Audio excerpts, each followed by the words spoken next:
What's up, guys? This is Bradley alongside Dawson.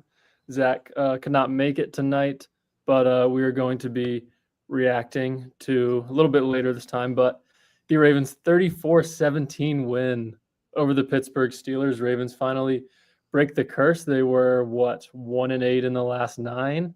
And this was sort of a weird game. You had the game on Fox, which Ravens and Steelers are always sort of playing on CBS. You had Tom Brady doing the game. You had it Saturday game. Ravens were in all purple. Everything felt kind of different in this one. And the Steelers ended up making more mistakes than the Ravens finally, with Russell Wilson having those 2 massive turnovers there. What's up, Charles and Two Federal? Thanks for being here, guys. But Dawson, I guess, what's the first thing that comes to your mind after this game? Yeah, man. It feels so good to finally be on the better end of this rivalry game. And it's just so nice to see our boys finally put together a complete game against the Steelers, which in recent memory, of course, we've talked about it a million times. They've struggled very, very mightily. And great game today, all around a really good team performance. Kind of really played a dominant game, if you want to say. Like, this wasn't a typical close matchup between the two. The Ravens kind of handled business in a big time way and kind of didn't even really give the Steelers a chance in this one. And it just feels great, man. This is a great team win. We're 10-5, still fighting for the division. And obviously both these teams have a short week. They both play on Christmas night, literally 4 nights from now. So it's a quick turnaround, man, but this win feels great. Yeah, I just feel like the first thing that comes to my mind is the Ravens closed out a game against the Steelers. Like, if you look at the scoring by quarter, the Ravens dominated the end of the game, and you have the sort of where it turned was the Marlon Humphrey pick six. You had the Ravens just with a 7-point lead, and I guess we can start there is where the Steelers had that 4th down right around midfield, and Russ goes deep, and Kyle Hamilton breaks it up with a nice play at the goal line there. And then you have the Derrick Henry long run down to the 10-yard line. And then Lamar throws the pick on the miscommunication with Bateman. Then 2 plays later, I mean, we have not had a defensive play like that all year. You've had a couple of clutch plays on defense, but like a pick six completely turning the tide of the game. I mean, that's what we've been looking for all year, not just in a Steelers game, but getting that in a Steelers game. Doesn't get any better than that. Dude, that sequence was crazy. Like, that was insane. I didn't even have time to get upset with the Lamar interception because next thing you know, Marlo was literally running down the sideline, looking back at Calvin Austin. And post-game, he says it wasn't taunting, but it looked just like that. But, dude, what a sequence of events in this kind of game.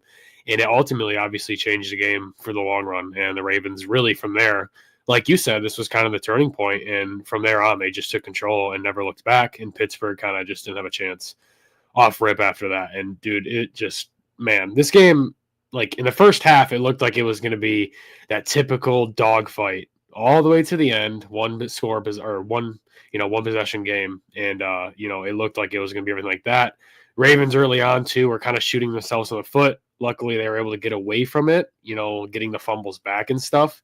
But at first, I think we can all agree that we were a little nervous because there was a couple early on mistakes that were very reminiscent of our past struggles against Pittsburgh, where the Ravens just come in and fumble or, turn the ball over and just do that weird, sloppy game of football they do. When they play Pittsburgh, it's weird. But tonight was just so much different. It just was such a different outcome. Finally, we've been so long overdue for this, and it happened. Yeah, I can't believe how the game went. I mean, remember the first time the Ravens played the Steelers this year, the Derrick Henry fumble on the first possession, second play of the game. Literally. And then this time, Ravens have a drive that, at least to me, I don't know about you, it looked like the Ravens are going to score a touchdown on the first drive of the game. Yeah. And then the strip sack. And luckily, who recovered it? Do you remember? Who did recover that? Was it Rosengarten? No, I think it was Stanley. It was Stanley, I think. Stanley recovered it, Yeah. and Yeah, because it was Stanley because he's the one that got burnt by Highsmith. And he yeah, was kind of right there. The ball kind of hit yeah, his hands. He almost like caught it, yeah, but then he fell and right to his knees and got it. yeah, and like that was like I was like, okay, here we go. But then the Ravens force a 3 and out, and then they get that 6-play, 41-yard touchdown drive to kick off the scoring. That 9-yard touchdown pass is Likely. I mean, the fake toss to Henry, and then Likely's wide open in the end zone. Nice start there. Ravens have not been able to start games well against the Steelers. It was so refreshing to see, dude. And Likely was literally wide open. What a play Yeah, no one call. was near him. No, I thought they were going to do at first like the rollout when it's like a fake QB sweep, but it was actually just the fake toss. It was funny too because shortly after that touchdown to Likely, our boy Sutton, who we had earlier this week on the pod, he actually predicted on the pod a big game from Isaiah Likely, and he actually DM'd me on Instagram and said, "Called it." He called his shot with the Likely touchdown and the big game. You know, kind of being forcing a lot more targets with Nelly being out and what we thought would be Bateman out, but of course he wasn't. Caught the touchdown too later in the game that we'll get into. Yeah. It's like Ravens were obviously up 7-0. But then the Steelers take it 70 yards down the field. This is like I feel like when the Ravens defense looked the worst all game.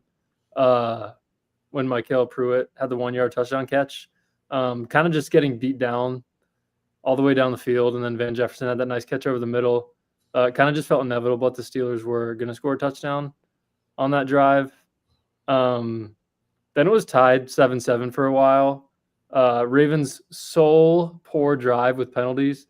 I know we were mentioning this earlier. Only 2 penalties today, Dawson, and I think they were on back-to-back plays on offense. And they were both on the offense. We had no defensive penalties tonight. No defensive penalties. We were talking every week, every single week before a game for the whole season, we've been talking Ravens, please, no penalties. And tonight, dude, we had 2 penalties, like you said. I'm pretty sure on back-to-back plays. Yeah, I think it was back-to-back. All we saw. That's all we saw tonight. So, dude, what a beautiful, disciplined game. And especially given the circumstance that it was against Pittsburgh, who were notoriously known for undisciplined football and just literally fumbling the game away. And man, we played a great game on the defensive side and just clean game. Yeah, and after that drive with the 2 penalties, that's when the Steelers were marching down again. So it was like 2 drives in a row of the Ravens defense looking pretty poor. And then to Charles's comment here, Ardarius with, I guess you can't call it the play of the game because of what Marlon did later, but I mean a 5'8" safety making that play, undrafted guy at a TCU. I mean that was beautiful right there. Dude, hit stick is what you're going to call it. That's something you do in Madden, and dude, it ultimately changed momentum 100%. I mean, the trajectory of momentum after that play, dude, immediately shifted to Baltimore. And dude, Ardarius Washington, all the props and respect to this guy in the world, man. He's been an absolute baller. All the teammates and coaches have done nothing but rave about him, and he's earned his spot in the starting role. And dude, he's been great. I mean, literally since we gave him the nod, dude, the defense has been substantially better, and it's a large part due to him. Yeah. I saw Le'Veon Bell tweet, I even slide in Madden when that happens. What are you doing, Russ? Yeah. What's up, money boy? Yeah, you know, my roommate Henry that we have on for our Steelers previews. He's talking about like Russ just had 2 massive turnovers today. That's like, I don't know if I'd say uncharacteristic, but I mean probably something that you wouldn't expect to happen. And then obviously it's like a 14-point fumble right there because the Ravens answer with a nice pass to Likely and the Justice Hill 25-yard run. I mean that was really scary. Yeah. I want to say that I know you were going to get to it, but we're honestly lucky that it's just a concussion because the way when he went down, the way he went down, I immediately thought of like a shoulder, a neck, maybe even a back injury. I mean, obviously a head injury, but like, so it being a concussion, we're low key kind of lucky because if that was anything other than that on the upper region, dude, he could have been out rest of the season. It could have been a very, very severe injury. So I will take a concussion. It sucks because he will more than likely not be ready for the Christmas Day game, but he will undoubtedly be back for the playoffs, which is obviously good news for us, considering how important he's been to this team literally all season long, man. The guy is an absolute rocket out there, and he serves as such a valuable weapon to this offense, man. He makes so many big plays, and it doesn't go, underappreciated. Yeah, I was really scared too about, like what you said, like a spine injury or something like that because of him not moving at all. He literally did not move. Yeah, like in my opinion, I was like, worst case scenario, he like tore his shoulder, but it turns out just to be a concussion. We saw this with Kyle Hamilton earlier in the year where it looks like a shoulder injury, turns out to be a concussion. And Tom Brady mentioned how hard it is to lose your third down back, especially when your starters, Derrick Henry. It's not like the Ravens have, Saquon or Josh Jacobs, kind of like a do-it-all type of guy.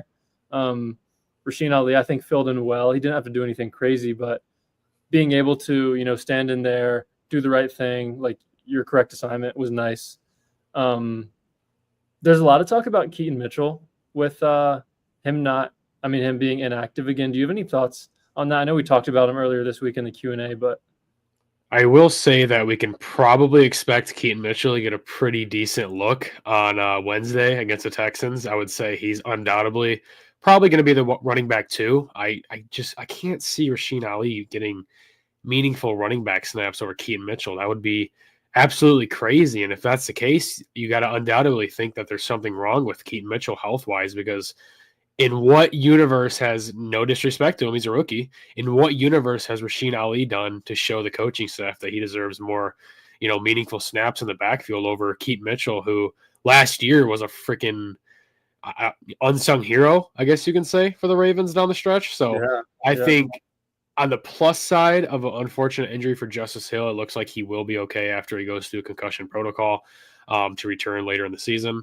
I think that the only plus you could take away was be Keaton Mitchell. I think he's going to get meaningful snaps now, and that's probably something that would benefit the Ravens to see, especially going into the playoffs. Maybe you have another weapon that can serve as a threat, maybe a speedster threat, or pass catching back, kind of filling in for Justice Hill. Who knows? But I think that it'll be pretty crazy if we don't see Keaton Mitchell getting at least 5 carries on Wednesday. I mean, I don't want to get crazy, but seriously.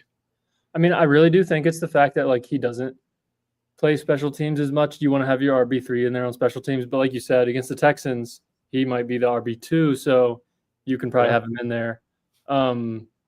Right after that is when Lamar hit Bateman in the corner for that touchdown. I mean, that's a beautiful play. Bateman's strength is route running and being on time. And we've really seen, we talked about this the offseason, even in September, about him and Lamar being on the same page. There are multiple times this season Lamar's throwing the ball before Bateman's turned around. Perfect throws, perfectly on time, and you saw it right there with the touchdown, even though, a little bit of a coverage bust with Joey Porter out of the game. But nonetheless, a great throw and a great route. Great catch as well. Dude, Rashad Bateman, dude. What a freaking sensational wide receiver this dude has become. We finally have a really good homegrown wide receiver duo again, dude. I mean, when was the last time the Ravens had a legitimate wide receiver duo? That's a great point. Is to the capability of Zay Flowers and Rashad Bateman. I mean, these guys are both having incredible seasons. Zay's at 1,000. Rashad Bateman's just short of 700 with 8 touchdowns. Zay's got 4 touchdowns. I mean, you could legitimately make an argument that they're both wide receiver ones. Like there's no clear and obvious wide receiver one on the Ravens right now. And it's no disrespect to Zay whatsoever. It's just how good Rashad Bateman has become, man, and how reliable as a wide receiver he's become for this Baltimore offense. And the dude was in a walking boot 2 days ago. We didn't even think he was going to play football. We were concerned it was going to be a long-term injury. We didn't even think this guy was going to play football today. And here he is scoring a touchdown, doing his usual thing of, getting behind defenses and just exploiting a weakness, man, and getting in the end zone. Yeah, I mean, that's a great point. It definitely is the best duo the Ravens have ever had at receiver in terms of homegrown talent. Yeah. What do you think about all-time duo? I mean, you got Bolden and Torrey.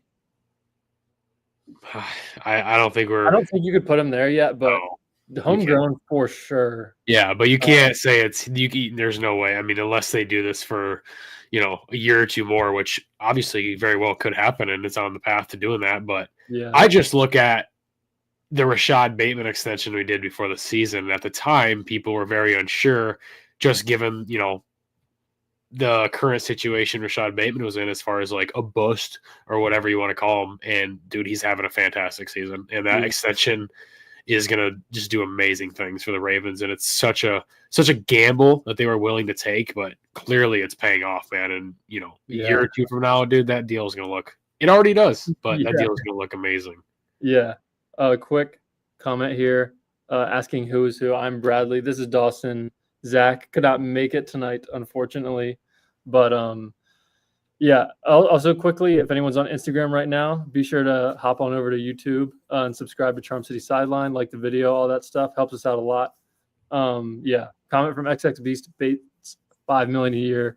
I mean, a receiver even having 700 yards is like, that's a pretty hefty contract. Yeah. So a lot of saved money there from EDC. 8 touchdowns is crazy. That's a great number. After that Bateman touchdown, also that was on a 3rd and 8 too. Not to mention that throw, the whole play. Throw. The whole play was just so gorgeous. Yeah. Also, comment from Michael here. I'm glad things are going well for Bateman. I feel like personally, besides maybe Lamar, I'm like when Bateman scores, I'm so happy. Like I want him to succeed so much. Yes. I'd say like I think my favorite players are probably like Lamar, Bateman, and like Marlon Humphrey. Honestly, that I mean, it's hard to have like a top 3 when you Rashad Bateman, dude. I mean, like we were all skeptical before the season. You know, it's kind of like, all right, dude, this year is like you have to show us something. You know, it was just right, and he's proven us all wrong, of course. And dude, I'm a huge Bateman truther. The guy is showing out, dude, and it's really hard to find a player who deserves it more than him. Really, he's gone through a lot to start his career in the NFL, and he's gone through a lot of injuries. He's had some stuff happen in his personal life that I'm sure a couple of you know about, and he deserves this. It's flourishing for him. He's finding a good rhythm, and he's happy. Like you can see it, man. He's literally flourishing in Baltimore right now, and it's awesome to see. Because at times before it was a little rough. Yeah. So happy for him. The Steelers ended up going 3-and-out after that. Then the Ravens had a nice drive, and here's when Justin Tucker came on for that 51-yard field goal attempt. Dawson, go ahead and take me through. Dude, I'm not even gonna lie to you. This chair I'm sitting in right now, I was sitting behind it with my eyes lower than the chair, so I could not see. And I listened strictly to the game audio. I'm not even joking. I did not watch it. I was so scared. Because it was a 51-yarder, right? I'm assuming you saw the snap eventually. It was a 51-yard field goal, right? Yeah, the first one was. And I was so nervous. And the snap was, dude, the fact that Jordan Stout was able to get that down and get a good hold is incredible.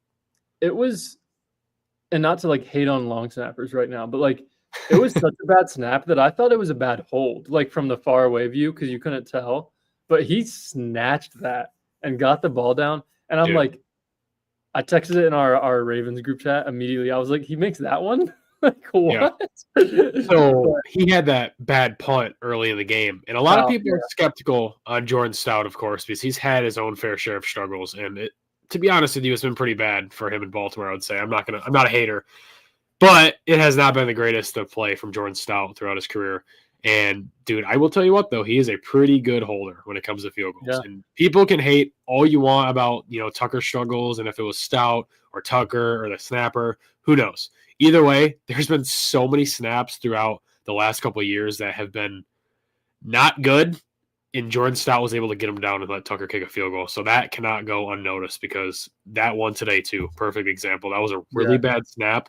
And if that happens to all 32 NFL teams, I would say probably a pretty close margin, a half at least, of the teams are going to miss that field goal. So, and we talked about at the bye, if Justin Tucker has one more bad game, Ravens are probably gonna have to look for a kicker. And we were talking about that possibility in the Giants game, but only kicked extra points in the Giants game. So this was really the first test after that frustrating Eagles game, you could say. And the first time, I mean, they showed Harbaugh before the kick, and he looked about as stressed as you, Dawson, hiding behind your chair. Dude, I'm But not even joking. I literally did. I'm not even joking. I listened to the audio if it was good or bad. really, It was a 51 yarder, dude. It was rough. I will say though, man, we were probably gonna talk about this later in the video, but I just want to bring it up now since we're talking about Tucker, man. yeah, I am starting to believe he is back, and it's yeah, not just because he's making kicks. The trajectory of his kicks, dude, are back to normal. it Like looked he good. is drilling these kicks right down the middle. It's not like he's just squeezing them past. The last game I saw any kick like not go dead center was against the Eagles. He's been really good, man, and I'm happy to see this because he needs it mentally, and I'm sure that he's loving it. He's enjoying it. Yeah. He's probably in a lot better of a headspace now. And not to mention, obviously, going into playoffs, man, you cannot have a struggling kicker, no matter who it is. So it's good to see him kind of get his mojo back, get his swagger back, you could say. Yeah. And I think he's definitely returning to form. Yeah, I like that you said that because even the ones that he was making during his period of struggle were barely going in. Barely. So, Now, dude, they're dead center. It's great. yeah, also a good comment here from Dawson. That was a great play from Tylen. And we talk about Stout struggles, and it is frustrating when you have like a couple 15-yard punts every season, but he has these as well. It's like he's kind of got all the talent in there with Stout. But that was a great play from Tylen. Tylen in the color rush, man, is Bring something out of him, dude. He loves it. yeah. Yeah, annual Tylen Wallace legacy play in the all-purpose. That was a really good play, dude. I don't think people – if you go back and watch the replay for the pylon cam, dude. I was like, oh, that's probably a touchback, right? And then when you saw the replay, and it was – yes. If you guys have not seen it, go back and watch the pylon cam on that play of Tylen Wallace downing that within the 5, dude. And, yeah. Oh my God, that play is incredible. Yeah. Then Steelers drive down, get a field goal before half. You have any thoughts on that drive? I felt like their Ravens defense playing a little too conservative. Yeah. Honestly, I think they got lucky, or I mean, it was good tackling, but they did get lucky a couple times, even keeping them in bounds with a hit from Ardarius and then a hit from Hamilton. But I always kind of have the take of like play press man with like too high. So like you're still playing decently aggressive and you're also not going to get beat deep. I don't love playing like 10, 15 yards off the ball in these situations. Yeah. I understand you don't want to give up 7, which the Ravens remember. I don't know if you remember week 5 against the Bengals. That was not fun with Jamar Chase before halftime. So it's like I kind of understand it, but not ideal to give up 3 there. And I mean, Boswell's going to make every kick. So, dude, literally, I don't know what it is, man. I cannot tell you the last time I saw a kicker struggle against the Ravens. It's like, obviously, I know Boswell's a really good kicker in the NFL, and he always has been. But like, dude, kickers never miss. I guess like McPherson, the first Bengals game when he missed. But he's been struggling all season too, so it's kind of like one of those things where it is what it is. But yeah, dude, they went right down the field after that and kind of punched us in the mouth, which wasn't nice. I mean, like you said, the defense was kind of playing conservative. I don't really know what was going on there. I don't know what their plan was. I mean, it was still like a 50-something yarder, but like, I mean, was that the Calvin Austin drive where it was a 44 yard bomb? Like, no. Well, I think that was second half. Yeah, I don't remember what that was. That was Nate Wiggins, dude. Literally the stickiest coverage you could ever find, and the fact that dude was able to do that was crazy. Like, you literally cannot be mad at Nate Wiggins, dude. He's been all over these guys. Sticky coverage. He's been a great corner, and just that was a freak catch, like freak. It's like a George Pickens catch. I think so. At a halftime, Steelers go 3-and-out. Ravens punt after like 6 plays. Yeah. I think it was the second drive after halftime for the Steelers. 8 plays, 88 yards. I mean, Wiggins had great coverage. That was a beautiful throw from Russ down the sideline. Yeah. Calvin Austin really stepped up today without Pickens. He's one of those guys that, you know, when you draft a rookie receiver for any team and they're kind of injured their whole rookie year, never play, and then they're a bust. Like, that's kind of what happened to Calvin Austin. He's really playing well this year. So, like, shout out to him. He was low-key a sleeper that I wanted Baltimore to get in the draft. Yeah. Years ago, I'm not going to lie. I think he was coming out of Memphis. He was low-key a guy that I was looking at. Yeah. And then to cap off this drive, Dawson Cordell God, Patterson dude. mossing Malik Harrison in the end zone. I mean, that's just a good veteran quarterback exploiting a weakness that was not supposed to be there, a matchup that is not favorable for Baltimore. It's just like, why is Malik Harrison getting exploited in coverage, man? It doesn't make any sense how that even got to that point, especially against Cordell Patterson. I mean, the dude almost dropped the ball. He almost dropped it. It was almost an incomplete pass. But that's just one of those things where it's like, all right, unbuckle your chin straps, go back to the sideline, come out and do it again. Like, that's just one of those things. It happens. There's nothing you can do about it. It's just a good play exploiting a weakness that wasn't supposed to be there. And I will say, I saw some people on Twitter like criticizing Harrison again. I mean, that was pretty good coverage for his size. I mean, I don't know if you saw, but like Patterson had his hands up and Harrison had his hands in between there. Yeah. And it was a good catch. Patterson kind of beat him early too. He kind of had the speed on him. I mean, Malik was kind of dragging behind a little bit. So the fact that he was even able to get close as he was to the ball was pretty impressive. Yeah, I mean, it was like decent ball skills on that play, honestly. So yeah, that was a rough drive, about 90-yard drive for the Steelers there. And I remember seeing, I don't know about you, I'm always checking Twitter like during commercial breaks and stuff. Oh, It's like Ravens need to like answer that here after the Steelers tied it up, and they did exactly that with a 6-play, 60-yard drive. Andrews wide open in the end zone. Derrick Henry was really going. I mean, Derrick Henry, first of all, it's hard to talk about him because he didn't score a touchdown today. Yeah. But fourth straight game with no Derrick Henry touchdown too. Jeez. Four straight games with no touchdowns for Derrick Henry when every single game leading up to these last four he scored. So I will point out that we're going to shift it to Derrick Henry real quick since I might as well just say this. Yeah. In the first meeting against the Steelers this season, Derrick Henry had 13 carries for 65 yards against the Steelers.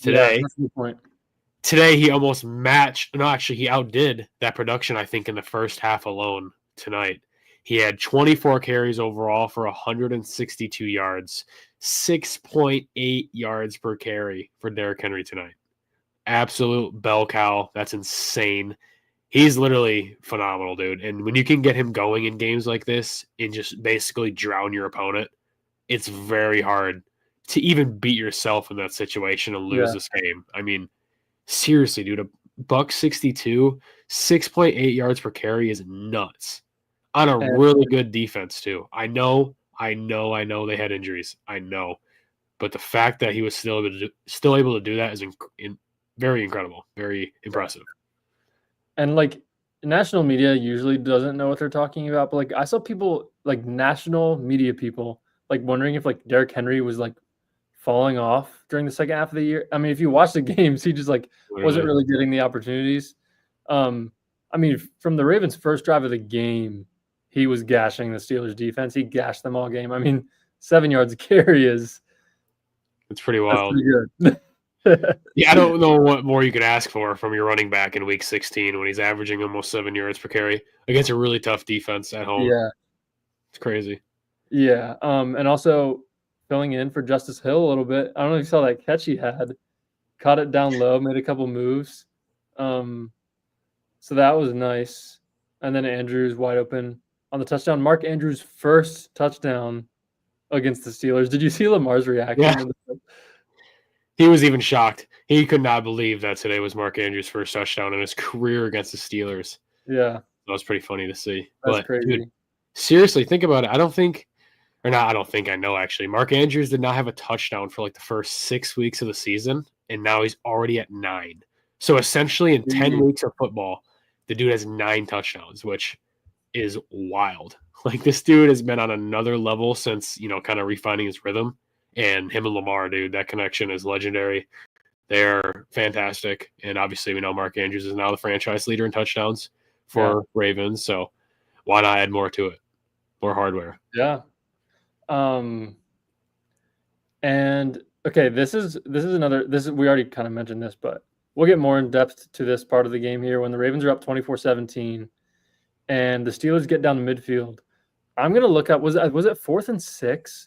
It was right at the beginning of the fourth quarter, first play of the fourth quarter. Yeah, I think it was 4th and 5 or 4th and 6. And they go deep. Because I remember, watching Steelers games with my friend, there's been a couple times this year where they have gone deep on 4th and short, and he's like, "What are they doing?" And they did it again. I mean, I don't know about you. It's like you're kind of expecting someone to be wide open when you're chucking it down the field on 4th and short. But I mean, Russ was hoping Kyle Hamilton intercepted that. I'm not gonna lie. If Kyle Hamilton was one half of a step back, it was a touchdown. Yeah. I mean, the play that Kyle Hamilton made to recognize that throw coming and make it literally across the field and get his arm up in there last second to stop that. Like, that was literally going to be a touchdown if Kyle Hamilton was a half step from where he actually was. Like, that was an incredible play. And that low-key probably saved us, because if they score on that play, dude, all the momentum's gone. You can't let them do that. On a 4th and 6 from midfield, all the momentum's gone. It'd be what, a tie game? It could have been ugly from there. So thank God Kyle Hamilton makes that stop. Ravens take over. You take it away, Brad. Yeah, and beautiful. Also, real quick, Kyle Hamilton, like looking at him in the draft at Notre Dame, like his range on the back end was something that that was one of the things that everyone loved so much about him. And we haven't been able to see that because of how good he is in the box. And now that Marcus Williams is benched and Eddie Jackson is cut. I remember it's like beautiful to watch Kyle Hamilton cover ground on the back end. Do you remember? I don't remember who it was, dude. It's so funny to think about. Do you remember the training camp video of Kyle Hamilton getting absolutely cooked? Who was it? What receiver was it? What's his name? Kyle Phillips? I don't know. There was literally a video of Kyle Hamilton rookie year in training camp at the live practice at M&T Bank Stadium getting absolutely torched on a route, and people immediately were like, "This guy's terrible." Ravens they screwed up, and it was this random wide receiver dude just absolutely cooked Hamilton. That was so funny. And now he's literally the best safety in the NFL. I was like, people were overreacting to that. Not about you. Like, dude, I didn't care at all. I'm like, he's not going to be. It was so funny to see people's reactions. It was hilarious. Yeah, I kind of completely forgot. Slade Bolden. Someone's commenting Slade Bolden. Might have been. I think it was. It's crazy, dude. I think it was Slade Bolden. That's wild. Either way, dude, the reaction to that was so funny, dude. Yeah, and I was not worried at all. People were like, he's a bonus. It's one training camp route. Yeah. And also, one-on-one coverage, covering that route is so tough. But anyway, seriously, Hamilton with insane range. He's 6'4" with the wingspan of Shaq. But anyway, I think one of the most hype plays of the game came right after this with a Derrick Henry 44-yard run. Dude, yes. I mean, dude, that was. I mean, when Derrick Henry has a long run, it's so hype. It's so exciting. Seeing Henry bounce to the outside and knowing that he has that extra step on the defender that's trying to cut him, and he's going to get past him, dude. It's something else, dude. It's so exciting to see. Yeah. And I thought it was a house call, but then obviously, but dude, that play was so exciting. It's been a minute. It's been a minute since we've seen Henry kind of rumble off one of those long runs towards the end zone. So it was nice to see. Honestly, I think this year my favorite genre of play, I guess you could call it, is a long Derrick Henry run. I think that might be my favorite. Oh, I don't know, dude. I don't think so, Brad. I don't know. Do you like a long Derrick Henry run more, or a Bateman deep shot? I was going to say Bateman. There's nothing I like better than seeing Lamar run outside, dude, and just chuck it downfield. And then it's like Bateman down there, spinning somebody out for a touchdown. I think there's something so satisfying about Derrick Henry just running past corners that have the angle on him. Well, that is also part because we haven't had an elite running back, I think, since Justin Forsett. When is the last time we had a legitimate, really good running back? I mean, Ray Rice was the last. Ingram was incredible in 19, of course, but it's a long-term one was Ray Rice. Justin Forsett was really good, but that wasn't obviously. Yeah, 1 year. He was so fun to watch, dude. Anyway, right after that long run from Derrick Henry down to the 11, the Lamar pick that I swore was tipped at first because I was like, "There's no way he threw that pass." Yeah, turns out miscommunication. Which I know that Lamar with Monken, something that I'm not trying to speak for Lamar, but I'm assuming here, Roman didn't really give them the ability to be open-minded and have creativity, like backyard football type of things. Yeah. So Lamar and the receivers now with Andrews, and you saw Andrews touchdown Thursday night against the Bengals, where you sort of change the route on your own. Yeah, it's a good point. Bateman stopped in a zone, which like is fine, but you need to be I on. think he was trying to pre-read coverage ahead of him. I think he knew that like if he stopped right there and Lamar wasn't already anticipating him running, like it would have been a first down. But instead, obviously, Lamar was throwing the called route where it would have been a catch at either spot. Yeah. That's the first pick all year that you can legitimately say like it's on Lamar. Like it is. Like it's a miscommunication between both of them, of course, but like you can always that was a pick. Like, it was a pick. Yeah. When you have, and this goes for like play calling as well. Like when you have a franchise quarterback, like you can blame them for the play calling almost as much as the OC because like they also are in full control. Same thing with like a miscommunication. I feel like if you have a franchise quarterback, like it kind of just goes on them probably. Yeah. And I think Lamar would take the blame as well. What's up, Don C? Thanks for being here. Yeah, definitely needed that win. But yeah, the pick was, I will say, I don't know who got him down. I was concerned that was going to be a pick six. Thought he was going to house it too, dude. I was really concerned. It was, let's see. McCary got him. Wow, finally, about time he did something. Okay. But yeah, I was scared. I was like, Lamar, are you back there somewhere? Like someone. He was running around, dude. I really thought he was going to break loose. That would have been terrible, dude. That reminded me a little too much of the Teron Johnson. Can you imagine if we had a Lamar pick six in that game, dude? Oh my god. Speaking of pick sixes, Steelers on their second play after the Minka pick. I mean, first of all, we want to talk about Ojabo, right? I mean, it's play action rolling out to his right, Russell Wilson's right. Ojabo getting the pressure there. Forces a bad. I mean, I'm not really sure what Russ was doing. I mean, that was really behind Pruitt. Okay.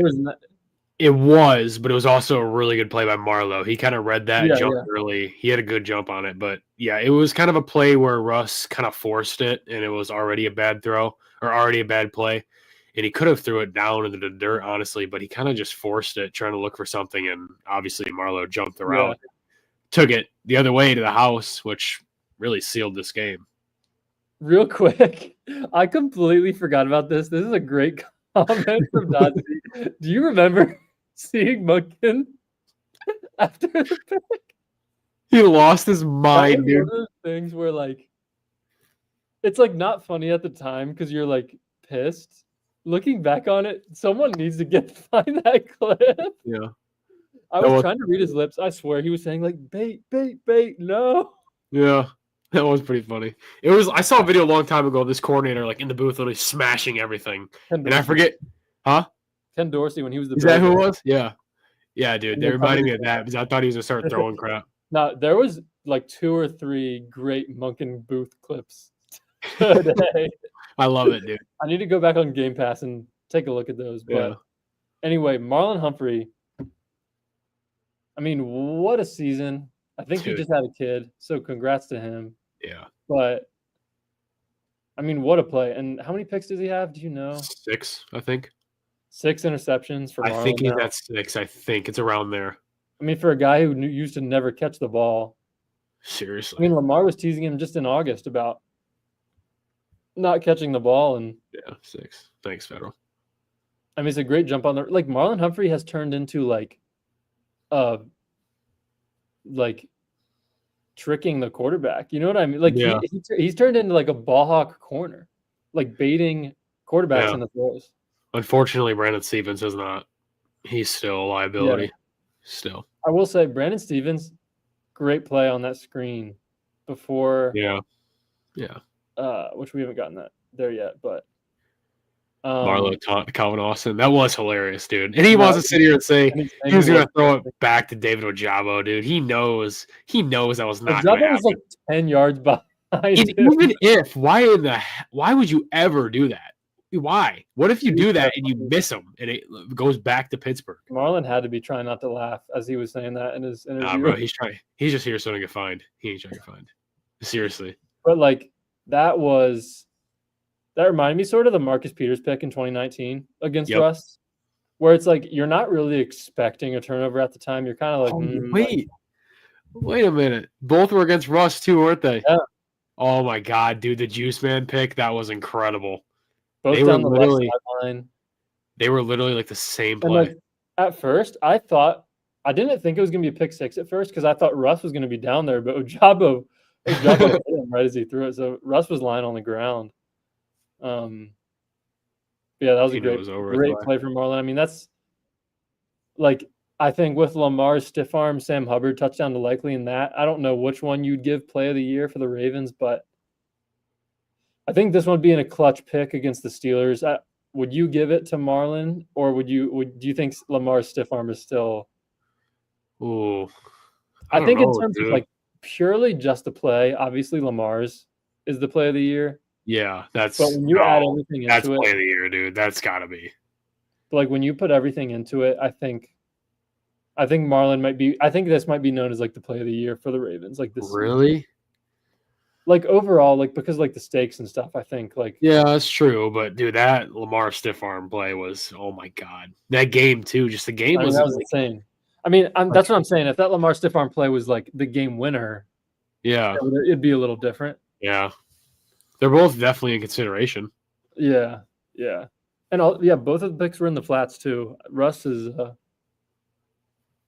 don't know. Poor So Russell that I Wilson. mean, it kind of felt like the game was over.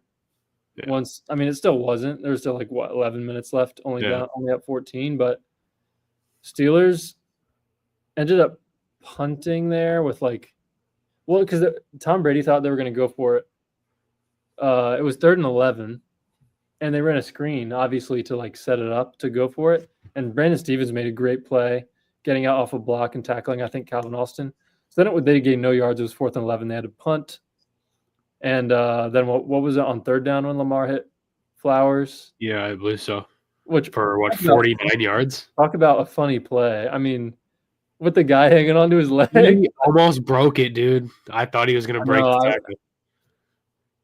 I was hoping there was going to be like no one there. Yeah, He got out of. He did get out of it. yeah. Which But I don't know how. Literally how. yeah, I have no idea. That reminded me of like you're playing football in the snow as a kid, and like your friends hanging onto your leg. Like that was They're pretty. dragging him. That was pretty funny. Yeah, that was incredible, dude. And I believe that was the pass that eclipsed 1,000 yards this season for Yeah, Zay.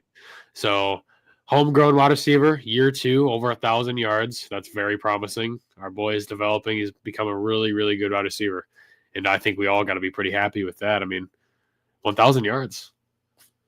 That's pretty yeah. incredible. I believe that's the first 1,000-yard receiver since 2021 with Hollywood and Andrews both having 1,000 that Yeah. season. So that's big. And that kind of iced the game. Ravens end up getting all the way down inside the 5. Obviously, you kicked a field goal even on the 4th and inches to go up 3 scores. Yeah. And that was kind of it. I don't know, that Flowers play was nice. You don't see too many like straight 9 routes with the Ravens like be completed down the sideline. I feel like most of the Ravens sideline plays are usually like corners or fades. That was like a straight 9 route. It's a very satisfying throw and catch on those types of plays. But Yeah. I want to point out, too, that early on in this game, myself included, with all of you guys, I'm pretty sure, I was pretty concerned with the offensive line. The Steelers were getting a lot of interior pressure, even exterior. I think Ronnie Stanley low-key didn't play a great game. He was kind of getting worked over there by Alex Highsmith majority of the game, which, I'm not going to hate on him too much because he's had a great season. Ronnie Stanley's had a fantastic season. So there was a lot of interior pressure today by Pittsburgh, so that's kind of concerning. We've talked about the lackluster guard play with Daniel Falele and Pat McCary, so that obviously we know. But overall, after the opening series, Baltimore did not allow a single sack or quarterback hit. So the offensive line really tightened up, and there was a lot of plays where Lamar was running for his life. But overall, they didn't really touch Lamar. They didn't touch Lamar at all after the first series. So that was encouraging to see. Nonetheless, Cameron Hayward, obviously, TJ Watt, Alex Highsmith, no Larry Ogunjobi, but either way, this Pittsburgh front is an absolute force, and they're wrecking games constantly. And I was thinking after the game, I posted it on my broadcast channel on Instagram. I'm not gonna lie, dude, I don't think I heard TJ Watt's name like once in this game. Like, I know he wasn't 100%, like Don C just said, but either way, Roger Rosengarten, man, this guy has been a brick wall at right tackle. He's been so good. And dude, he handled TJ Watt like I said, not 100%. Either way, this dude owns Baltimore when he plays us. TJ Watt always has fantastic games, and he didn't really do anything, man. He was locked up the whole night. Yeah, it was nice to see the Ravens not have to go for 2 at all in this one. You just brought back memories of the 2021 TJ Watt play, but yeah, definitely not fully healthy. And obviously Steelers didn't have Pickens today, which is big. And also like Joey Porter coming out. I think he came back in for like 2 snaps or something like that after getting hurt. But yeah. There was a comment in here. The Derrick Henry was short on a 4th down. I do think he was short. I saw Harbaugh like standing on the sideline with a challenge flag, like yelling at a bunch of people. Dude, like, please don't. Just keep it. Like, we're good. But I do think Derrick Henry was short on that. I saw another comment. I think there was a comment about MVP from Charles, our guy Charles. I mean, we'll have to wait. I wonder if the odds have changed. I think as of right now, I checked post game, and Josh Allen is still minus 900 favorite to win MVP. Really? Yep. I'm pretty sure it didn't really shift at all, if any. So it really seems like Josh Allen's gonna kind of not discrediting him, but kind of hand now. It. 750? That's what it says. Ooh.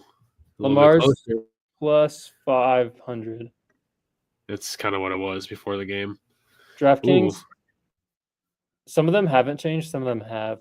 We'll see like tomorrow morning. And also Josh Allen does play tomorrow, so. Isn't he playing like the Patriots or somebody? Yeah. And they moved it to 4. Oh, yeah. The game will be over by halftime. Yeah, probably.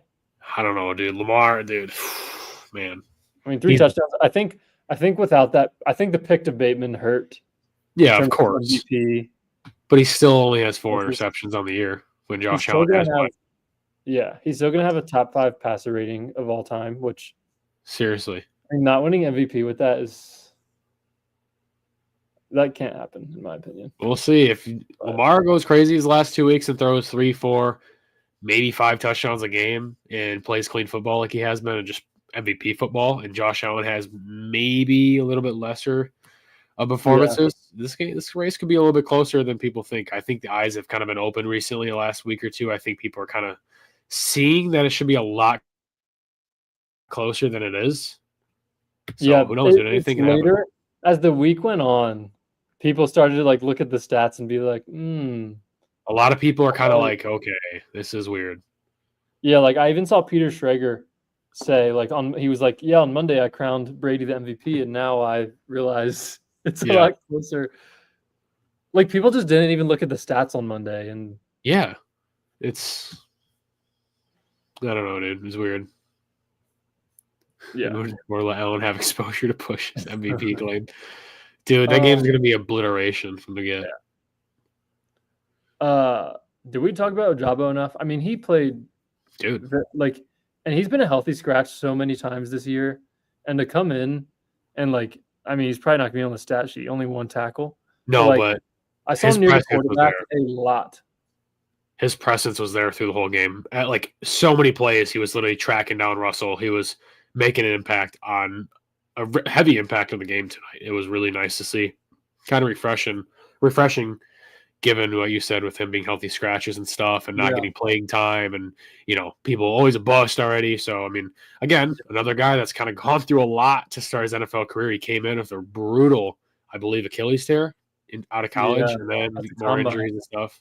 So, I mean, another guy who's had a pretty tough situation starting his NFL career. And then, we've had 1 million pass rushers in the rotation. So, yeah. I don't know. But, yeah, it was really nice to see Ojabo kind of get in the fold of things and make an impact in the game, seriously. Yeah. And I think, we saw Michael Pierce get that early sack. It's so funny when he makes a play because he's massive, dude. but the Michael Pierce impact the last 2 weeks, I mean, it's definitely Oh been yeah, noticeable. Him coming back in there. yeah. It's crazy how he can track down a quarterback and get a sack, but Odafe Owe cannot. So, oh man, Who missed Russ first on that play? I think it was Matabike. Barely missed him. he had another. He also had a really good game. Matabike was a force. Matabike played well. Yeah, half a sack, 4 solo tackles, 2 TFLs.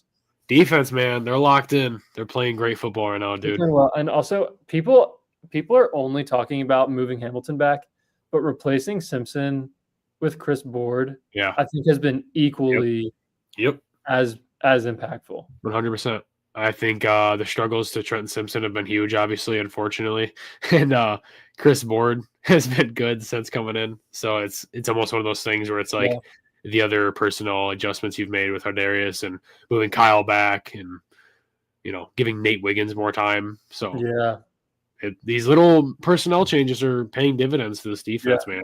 I mean, seriously, you cannot go unnoticed the drastic improvement that this defense has had over the last 6 weeks, dude. It's crazy. It's significantly better. Like, it's a defense that can literally win you games now, that can close games and win. Yeah. And I remember they were getting murdered. Let's see. Steelers had 315 total yards tonight, 5 yards per play, 198 passing yards, 117 rushing yards. They were sacked 19 times, just 4 for 10 on third down, 0 for 1 on the fourth down, which is a big stop. And I remember talking about on one of our Q&As earlier this season, Dawson, where we were concerned that the offense was so good. We were concerned that this defense was going to hold the Ravens back from winning a Super Bowl. Yeah. And that's not a worry anymore. No, seriously. I don't know about you, but I think I even feel better than I did when the Ravens were 5-2, just because of being able to be confident in the defense now.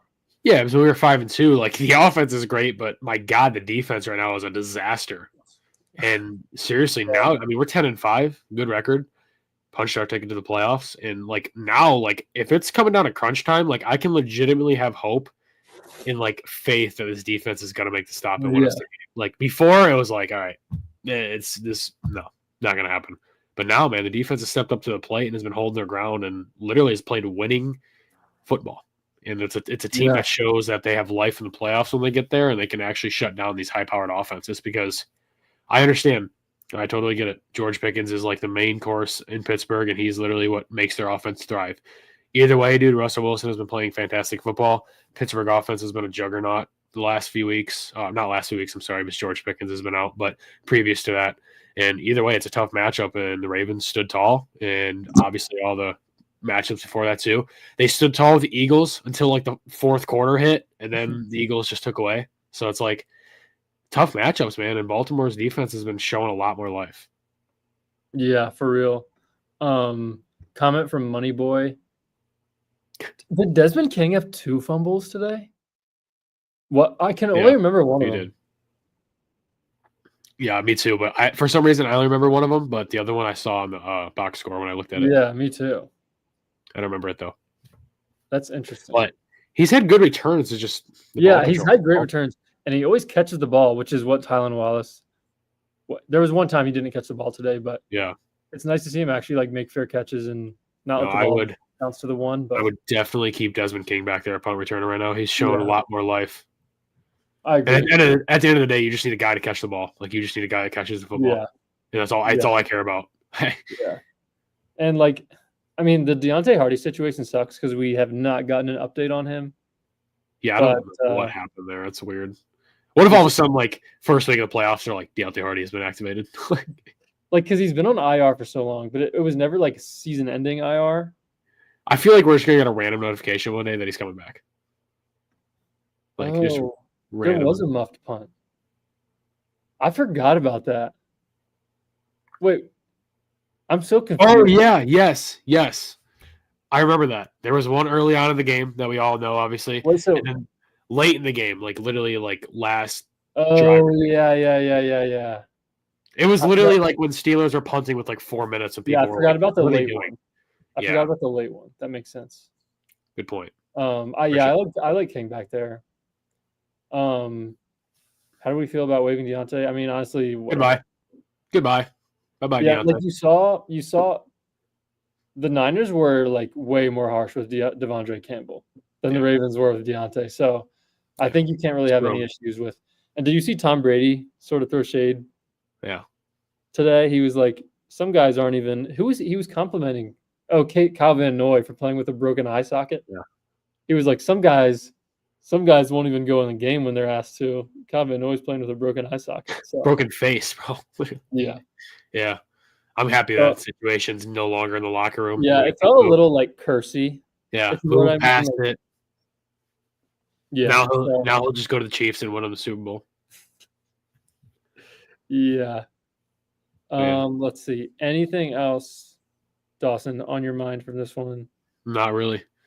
I'm just glad we finally played winning football against the Steelers, who obviously have had our number for the longest I can remember, dude. Yeah. It was so refreshing to see, especially in a game, too, where we dominated them. It wasn't even like we finally won like that close game against the Steelers. It just went our way. Like, we really played a really good – we, like, kind of destroyed them. Like, and everything in this game went our way, all the turnovers and stuff. It was really nice. Yeah, I agree. OBJ, I think – Ooh, I don't know. And like I did want them to, and I would obviously wouldn't be mad if the Ravens signed OBJ. Like I'd still be excited. Yeah. I don't think you need to. No, absolutely not. The Ravens do not need to. If anything, it's more so luxury, kind of helping him out, maybe chase a ring if you want to say it like that. Locker room guy, obviously, but either way, Ravens are just as good with or without him. It'd be cool to sign him, but I'm not sweating it if we don't. I think Bateman's a resurgence compared to last year, but the not having the vibes, but not having the insurance also sucks. Because if Bateman didn't play today, it's just Zay and Walker. That is true. Like, and you can bring one injury away from it can being real. Like if this happens what if Rashad rolls up his ankle like first week of the playoffs in practice? And like Agler will be back, but like. I mean, if you sign Odell and you say, "Are you okay with the wide receiver 4?" and he says yes, I mean, bring him in. Oh yeah. If he says no, then I think he's just ring chasing anyways. So I think if he signed here, we'd know exactly what we're doing with him. Yeah. Okay. 3 more things. 1, Ravens got to save room for Calais Campbell. Yes. Coming in here. Yes. I mean, obviously, I'm joking a little bit, but we'll see if the Dolphins cut him. 2. Our guy Zach, where do we rank this win compared to others this season? Ooh. I think I enjoyed the 2 Bengals wins more, and I think that's it. As in, like, okay, my favorite win was Buffalo, Cincinnati, and Baltimore, and then this one. You're at the Buffalo game. No, Zach was at the Buffalo game. You were at the Bengals Thursday night game. I was at the Bengals game. Zach was at the Buffalo game. So I'm going to say Buffalo, Cincy at home, and then this game. I'm going to go the first Bengals game was probably my favorite. No, then the second Bengals game. Then this one. Bucks was fun. Chargers was fun. I feel like that's about it. Yeah. And then the last thing I wanted to mention, Money Boy commenting just how we feel about the Christmas game real quick. Obviously, we'll have a preview out this week, but Texans were an interesting watch today, I would say. I feel good about this game. Houston's kind of fallen off the last few weeks, and they've also had a lot of unfortunate injuries, which, my God, all the thoughts go out to Tank Dell. Dude, that injury was awful, especially a guy that I really like and really wanted Baltimore to get coming out of Houston. Yeah. So that really sucks for them, but I think the Ravens stand pretty well against them. I'll be curious to see what the opening line opens at. I'm going to guess right now. I don't know if it's already out. It could be. It probably is. I haven't looked. I'm going to say the Ravens will be favored in this game by similar to today. I think like a really. It will be in Houston though. So yeah, but I think it's gonna be like a 6.5 line, dude. I think Ravens are gonna be favored by a tutty in this game. I would think it's like, I think it'll be in between like 3.5 and 6.5. I think it's gonna be like 6.5, dude. Honestly, I could see that because now it's just like Nico Collins. That's what I'm saying, dude. It just kind of they're in a. Oh, I feel bad for them. As of right now, Houston +3. Wow, Okay. They'll interesting. probably stay around there. I Interesting. mean, the Ravens are playing in like an hour or so. We're actually doing the preview right after this. Yeah, we're recording the preview. Ravens right play. Well, this is the preview now. Ravens play tomorrow night. All right, boys, welcome back to here. We're doing a preview today. Guys, stay on here. We're doing the preview for the Texans game right now. Hilarious. Comment from Dauncey. Great stream, great collaboration with Sutton from PRP. Shout out to Sutton and Alex. Great podcast. If anyone's not subscribed to the Purple Rain podcast, go subscribe. That's awesome. Okay, last thing. Oh my God, Brad. It's a good comment. Just quick opinion on the playoffs. I just want to get to this. All I'm going to say is whoever you play in the playoffs, you have to play the exact same game as we played tonight against Pittsburgh. That's it. I agree. No matter what. Without the fumbles. Yeah, true. If you play the game you played against Pittsburgh, you'll win. That's all Ravens got to do. Play a clean game. Don't fumble.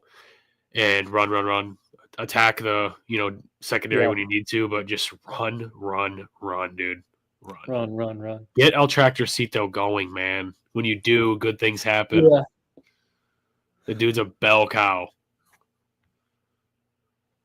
Yeah. Okay, so Ravens defeat the Steelers 34-17. 2 games left for each team. We'll see how the division race ends up finishing out. For everyone that watched tonight, thanks for being here. Be sure to like the video. Takes about half a second. Helps us out a lot. If you'd like to subscribe, if you haven't already. We'll be back in 5 minutes with a Texans preview. And we'll be back probably like Tuesday or something, Monday, something like that, with the Texans preview. Go check us out on Spotify. Links in the description of all of our videos if you'd rather listen on that platform. And I think that's. We also appreciate all of you guys tuning in on Instagram, on the Instagram Live. I can kind of see the comments, kind of not, so I apologize. But we appreciate you guys listening on over there. And dude, we appreciate all you guys for tuning in. We do this for fun, and I'm glad you guys can enjoy this a little bit. So appreciate it, guys. Yeah, I'm Bradley. This is Dawson, and we'll see you guys next time. Thanks for being here. Peace out. Go Ravens.